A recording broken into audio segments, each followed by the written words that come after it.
زیادہ شرمندگی کا سامنا ہے. یہ آدمی بار بار وہی سوال دہراتا جاتا ہے اور وہ توہین کر رہا ہے. کبھی تمہیں جواب نہیں آتا معاذ اللہ، یہ دین جھوٹا معلوم ہوتا ہے جن کو کسی کوئی یہاں عالم ہی نہیں ہے، کسی کو جواب نہیں آتا. معاذ اللہ تمہارے نبی بھی جھوٹے تھے. جب اس نے یہ کہا تو اب بھائی پورے مسلمانوں میں حیران کی کیفیت طاری ہونے لگی کہ کسی کو جواب نہیں آتا.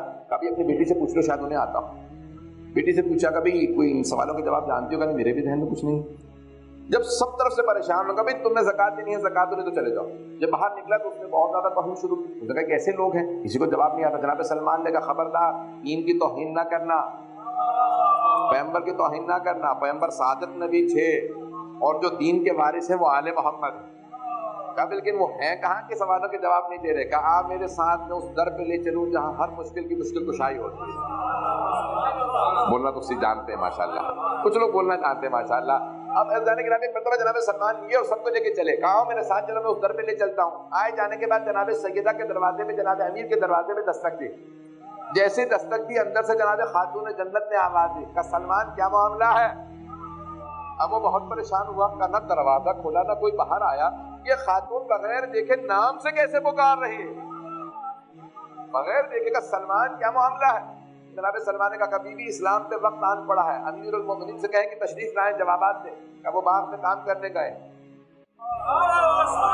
وہ باغ میں کام کرنے گئے ہیں. کہا پھر ہم وہیں چلتے ہیں. اب وہ آدمی کہنے لگا کہ بھائی سنو، سوچ لو، جو تخت پہ بیٹھا تھا وہ جواب نہیں دے سکا، وہ جو باغ میں کام کر رہا ہے اسے جواب آتا ہوگا. کہ تم نہیں جانتے وہ علی ہے. یہ جناب سلمان سے معرفت تھے کہ وہ علی ہے، ساتھ تو چلو. اب ایک مرتبہ آیا، آنے کے بعد دیکھا، اس نے کہا کہ ٹھیک ہے چلو بے کو علی ہوں گے. آیا، آنے کے بعد جناب سلمان نے آواز دی اور وہ سارا مجمع اس کے ساتھ، کاٹ وغیرہ سارا سونا چاندی ساری زکات لگی ہوئی اونٹوں پہ. وہ آدمی آیا، دیکھا جناب امیر باغ میں کام کر رہے ہیں. جناب سلمان نے کہا کہ یا امیر المومنین تشریف لائیے، سوالوں کے جواب دیں. امیر المومنین آئے، ہاتھ میں گودال، اسپیڈ ہاتھ میں تھا، پاؤں میں گارا تھا، ابا قبا پہ پیبند لگے ہوئے تھے. اس نے ایک مرتبہ سر سے لے کے پاؤں تک دیکھا. کہ یہ میرے سوالوں کے جواب دیں گے؟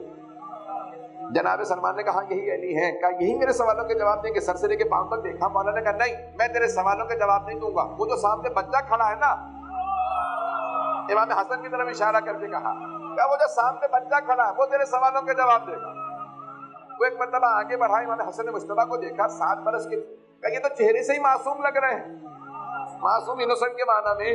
کہا بھئی یہ تو چہرے سے بہت زیادہ معصوم ہے، انوسنٹ ہے، بالکل ایک عجیب و غریب چہرہ ہے کہ کہیں ہیبت و جلال ہے، نور ہے. یہ تو معصوم سا بچہ، سوالات تو بہت مشکل ہیں.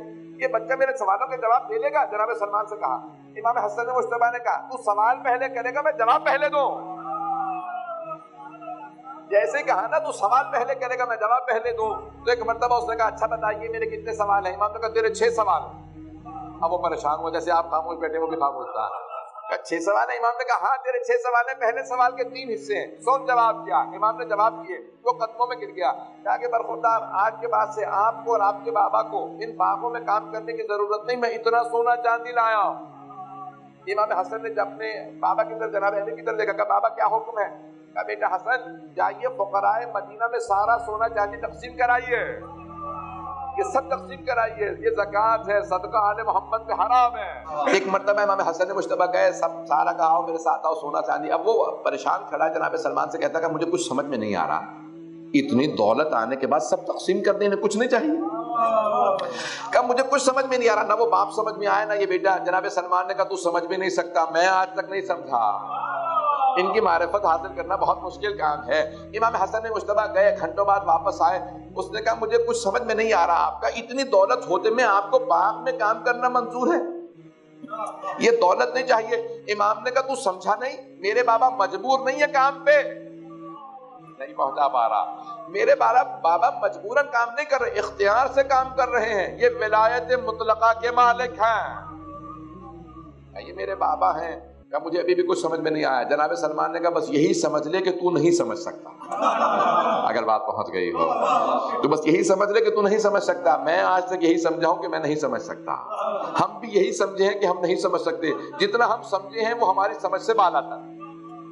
آل محمد کہاں ہی انہیں جاتا ہے، معصوم اسے کہتے ہیں جو سمجھ سے بالا تر ہو. جانے گرامی اس نے ایک مرتبہ امام کے قدموں کو چوم کے کہا، امام حسن مجتبیٰ قدموں کو چومنے کے بعد کہا میں گواہی دیتا ہوں اگر روئے زمین پہ کوئی حجت خدا ہے تو وہ یہی بچہ ہے جو ہر سوال کا جواب جانتا ہے، دولت کی لالچ نہیں رکھتا، سونے چاندی سے کھیلنا پسند نہیں کرتا، لوگوں میں تقسیم کر دیتا.